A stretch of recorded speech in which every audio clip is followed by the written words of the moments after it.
Hi everyone, it's Jerry. This is round 12 from the 2012 Fide World Chess Championship match.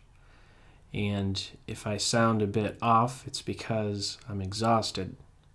I just got finished doing a live stream of this match, and so this will not be the typical type of game analysis. Instead, it's more of a game review just to see how things played through in this unprecedented rapid playoff of 4 games.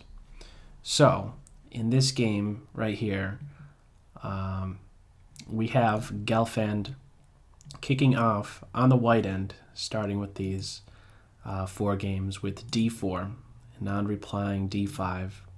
We saw c4, c6, the knight comes out, and we eventually arrive at a position where, we've seen it before in a previous match, where there is now a great deal of tension in the center of the board, right here in particular. We've seen this before with these pawns battling one another.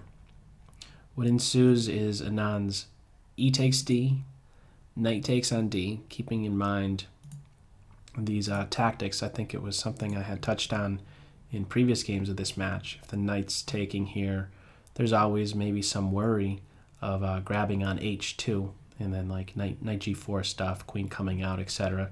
And in any event, the knight does well to stick around on that king side. And so instead we saw knight takes d, knight takes knight, e takes knight, and h6 meeting the threat on h7.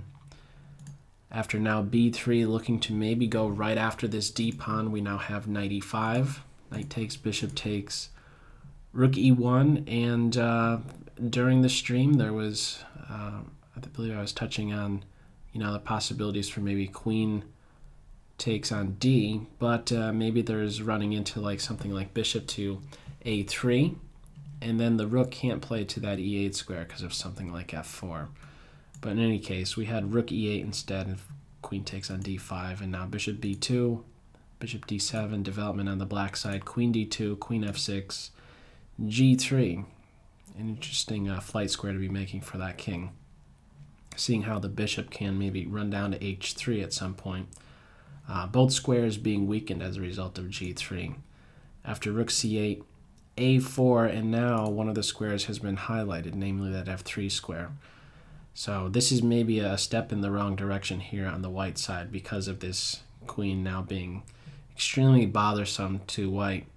Possibilities for bishop here, or even just queen takes pawn, and now with that last move a4 for white, it's the b3 pawn which is subjected to pressure. Queen f3 does that indirectly. So we have bishop e4, the queen does grab the pawn, black now being up a pawn, rook on e to b1, and now a really wild sequence of moves. Bishop takes g3, rook a3, not the immediate recapture. Note that we have unprotected pieces here. Bishop's grabbing here. If the immediate recapture comes about, just have rook takes e.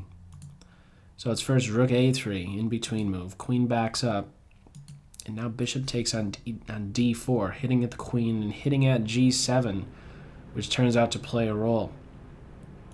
We have now bishop takes h2. This is how Anand sidesteps the pressure on the queen. Giving check, and after king h2, queen d6 gets out of the line of fire by the rook, giving a check to the king along a diagonal. And after rook g3, not only defending against the check, and not only blocking the check, but here we have now g7 coming under fire. Rook takes e is played, bishop takes g7, king h7 getting out of discovered checks. Keep in mind this rook is still pinned, and soon enough we'll see this queen coming to d3 to throw that black rook in a pin. We have now rook b7, rook g8 getting that rook doing something, and now a sequence of moves that is forcing the queens to come off.